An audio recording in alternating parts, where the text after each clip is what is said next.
उत्तर प्रदेश मुरादाबाद कुंदर की विधानसभा 29 में जनसभाओं का दौरा हुआ शुरू। आज पहली जनसभा चंद्रशेखर आजाद बहुजन समाज आजाद पार्टी के राष्ट्रीय अध्यक्ष ने कुंदर में अपने प्रत्याशी चंद बाबू के लिए वोट मांगे और देश की सभी पार्टियों पर सदा निशान हिंदी गठबंधन हो चाहे भारतीय जनता पार्टी सभी पर निशाना साधते हुए सभी पार्टियों को बताया दलित विरोधी और मुसलमान के सबसे बड़े हमदर्द और रहनुमा बनकर उभरने की नई तरकीब अपनाते हुए नजर आ रहे हैं। चंद्रशेखर रावण नगीना से सांसद बनने के बाद नदीना की जनता की तारीफों की पुलबंदी और कह दिया तुम भी यहाँ पर एक बार चंद्रशेखर को अपना नेता बना लो और उसके प्रत्याशी को जिता दो, फिर देखना अधिकारी है आपके लिए कुर्सी छोड़कर खड़े हो जाएंगे और आपसे पूछेंगे आप चाहोगे तो दम बैठेगा गाड़ी पर, आप चाहोगे तो और अधिकारी बैठेंगे। आपकी ताकत को सभी पार्टियों इस्तेमाल करती आई है लेकिन दिया कुछ नहीं। इस तरह की बातें करते हुए चंद्रशेखर ने भारतीय जनता पार्टी को अपना सबसे बड़ा दुश्मन बताते हुए सदा निशान लिए दिखाते हैं। पूरी खबर मुरादाबाद से अपने सहयोगी आकाश निषाद और सुमित राणा के साथ श्रीपाल सिंह राणा की रिपोर्ट। करती है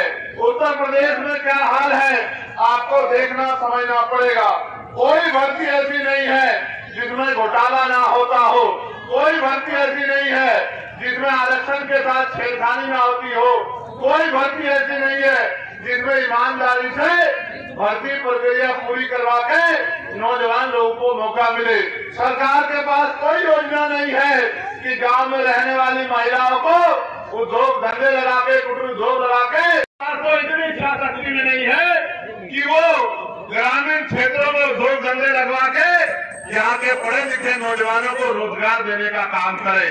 मुझे आपको ये समझना है कि 300 साढ़े 300 रुपए की मजदूरी से 400 रुपए की मजदूरी से आपको सम्मान का जीवन नहीं मिल सकता है।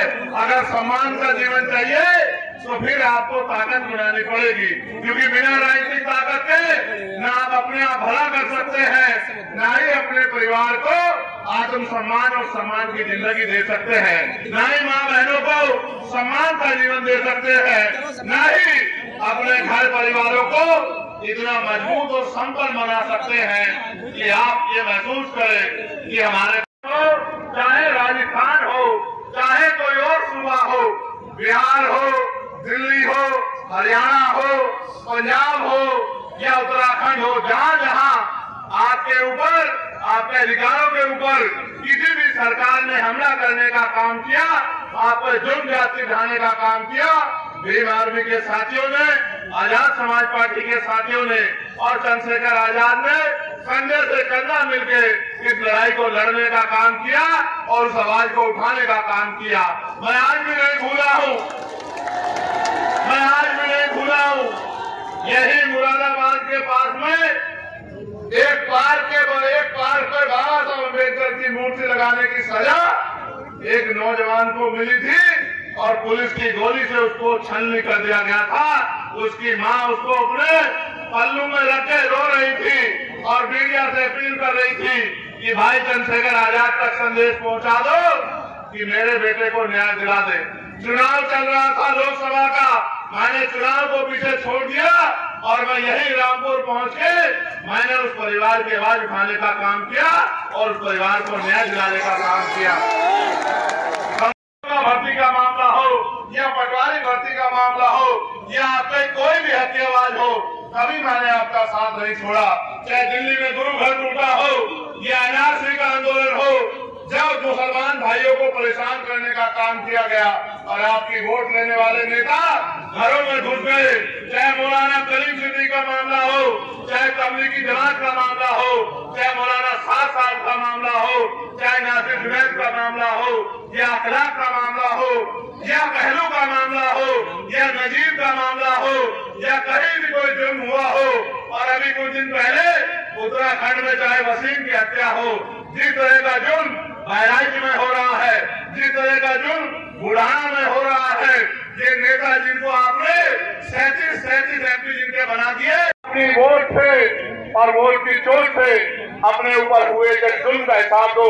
नौजवान साथियों, आप ये जानते हैं ये नीला पट्टा ये आत्मसम्मान का स्वरूप है, ये नीला पट्टा समानता का स्वरूप है, ये नीला पट्टा बाबा साहब अम्बेडकर का रूप है।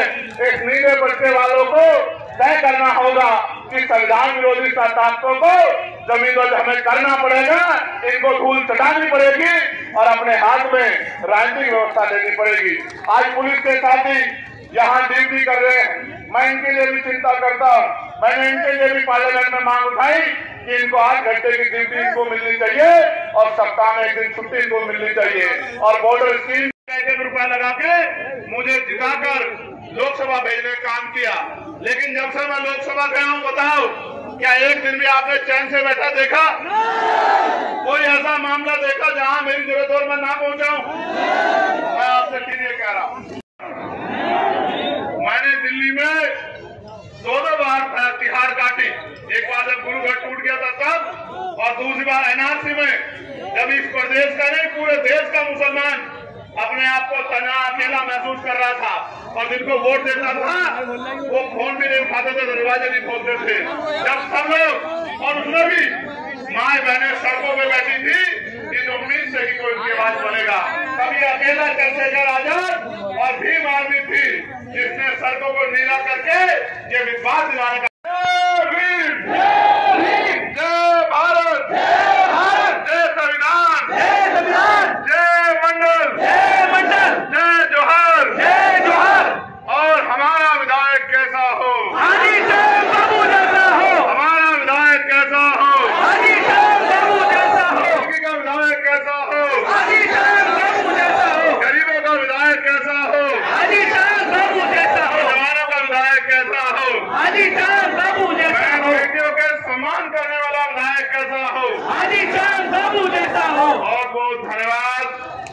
सबके लिए मंगल कामना है। बहुत बहुत धन्यवाद। लाएंगे कच्चे में पक्के में उनके साथ रह के अगले 2 साल इतनी मेहनत करेंगे कि 2027 में इस भारतीय जनता पार्टी की सरकार को उखाड़ के फेंक देंगे। मेरी बात इसलिए आपसे कहना चाहता, इनके पास एक रास्ता है कि ये मेरा जीवन खत्म कर दें, क्योंकि जीते जी मैं इन पर रुकने वाला नहीं। और वो नोट नहीं बना दो चंद्रशेखर आजाद को खरीद ले, वो नोट नहीं बना जो चंद्रशेखर आजाद के रास्ते को रोक दे। लेकिन मेरी ताकत तो आप ही हो, मेरे पास आपके अलावा क्या है? उनके पास बड़ा बड़ा मीडिया हाउस है, बड़े बड़े नेता है, मेरे पास तो मेरे नेता लोग ये खड़े हैं। मेरे पास कौन मेरे तो मुख्यमंत्री भी आप हो, मेरे तो मंत्री भी आप हो, विधायक सांसद भी आप हो, मेरे पास तो आपके अलावा कुछ नहीं है। मैं बहुत सपनों में नहीं रखना चाहता, मैं आपसे कहना चाहता, एक बार इस लड़ाई का लड़ने का मौका मुझे दो और फिर बताना जो काम 5 साल में हम कर जाएंगे पिछले 50 साल में नहीं होगा और अगले 100 साल में नहीं कोई कर पाएगा। मेरी बात को आप याद रखें। ऐसे स्कूल बनाएंगे, ये नौजवान साथियों सुनो, ऐसे स्कूल बनाएंगे कि प्राइवेट स्कूल की तरफ कोई गरीब देखेगा नहीं, अमीर भी नहीं देखेगा, सरकारी स्कूल में अपने बच्चों को लेके आएगा। ऐसे स्कूल बना के दिखाएंगे, ऐसे हॉस्पिटल बनाकर दिखाएंगे कि प्राइवेट की तरफ कोई झाकेगा नहीं, सरकारी अस्पताल में लोग अपना इलाज कराने आएंगे और तो प्राइवेट हॉस्पिटल का डॉक्टर भी सरकारी अस्पताल में इलाज कराने आएगा। ऐसी सड़कें बनाएंगे, ऐसी सड़कें बनाएंगे कि सड़कों को देख के ऐसा लगा करेगा कि ये सड़क है या फलस है। मेरी बात को आप याद रखना। ऐसे नियम और कानून बनाएंगे कि गरीबों को कोई सता नहीं पाएगा। ऐसी व्यवस्था करेंगे कि धर्म और जाति के आधार पे कोई किसी मजहब का, कोई किसी व्यक्ति का शोषण नहीं कर पाएगा। ऐसे कानून व्यवस्था देंगे कि कोई किसी गरीब की बच्ची की तरफ आंख उठा के नहीं देख पाएगा। मेरी बात को आप याद रखना। ऐसा माहौल देंगे कि नौजवानों को 2 लगा के रोजगार देंगे, कुटीर उद्योग लगा के महिलाओं को रोजगार देंगे और सबको लेकर आगे बढ़ेंगे। पूरे प्रदेश को ताकत देने का काम करेंगे। लेकिन शुरुआत आप कुदरती में करा देना और कुदरती से रिजल्ट देकर भेजना और एहसास करा देना कि आने वाला समय आजाद समाज पार्टी का है। बहुत बहुत धन्यवाद। जय भीम, जय भारत, जय संविधान, जय मंडल, जय जोहार। और ये देख रहे हो ये क्या है? ये केतली तो है मोदी जी की, लेकिन ये अलादीन का चिराग भी है। इसे वोटों से भर देना, और जब 13 तारीख को वोटों से भर दोगे तो 23 तारीख को जब भी ढक्कन खोला करोगे तो इसमें से अलादीन के चिराग में से जो निकलता है वो चांद बाबू के रूप में निकला करेगा। और समस्या बता दिया करना, और ये आपकी लड़ाई लड़ने काम करेगा। कर दोगे नहीं कर दोगे मदद?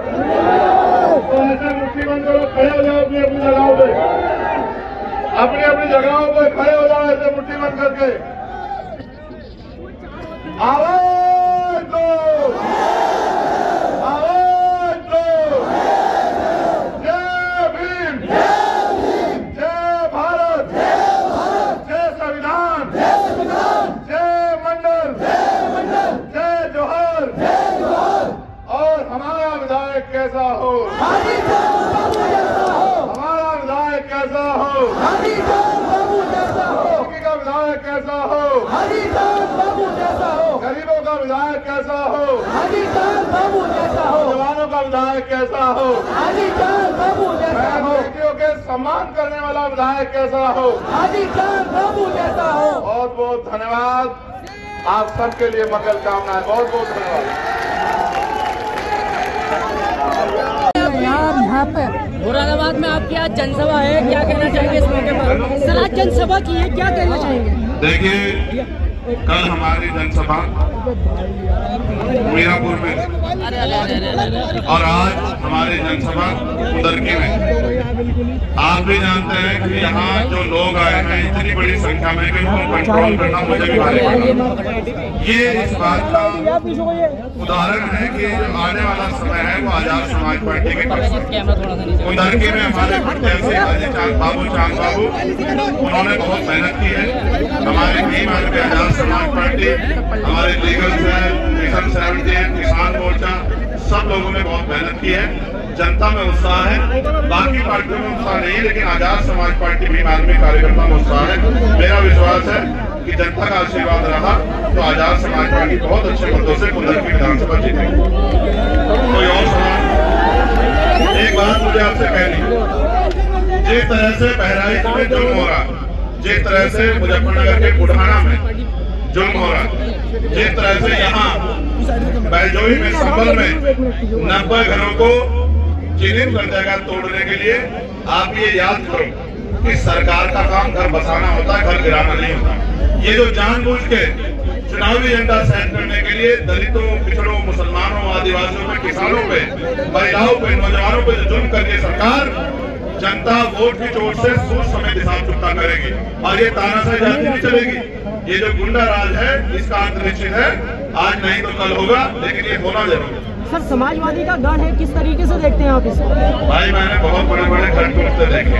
मेरी एक बात याद रखना, जनता मालिक होती है। मैं ये नहीं कहता कि मेरा गढ़ है, ये जनता बड़ी है, जनता सब देखती है कि जिनको वोट देते हैं, कुछ चुनाव के बाद जिनको ढूंढे देते हैं, इनकी लड़ाई लड़ते। आज जुल्म हो रहा है, कहाँ जिनकी बात आप कर रहे हैं? बैजोई में क्यों नहीं बचा पा रहे मकान, पुराना में क्यों नहीं बचा पा रहे लोग रक्षा कर रहे हैं? बहराइच में दंगा करा के जो जुल्म हुआ है उसमें कहाँ है?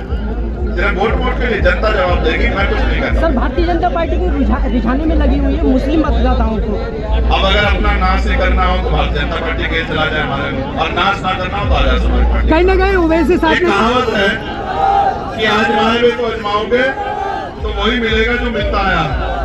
अगर उनको आजमा कर जनता चाहती है तो जनता तय करे, और हमें मौका देना चाहती है सेवा का, तो आप देखना जिस तरह पार्लियामेंट में चंद्रशेखर आजाद लड़ाई लड़ता है, उसी तरह असेंबली में हाजी चांद बाबू जनता की लड़ाई लड़ने काम करें, पूरे प्रदेश की आवाज बनने काम करें। कहीं न कहीं वैसे साहब ने भी पंजाब से उतार रखा, तो कहीं न कहीं भाई लोकतंत्र है, लोकतंत्र है, सारी पार्टियों का अधिकार है कि वो अपना प्रत्याशी उतारे।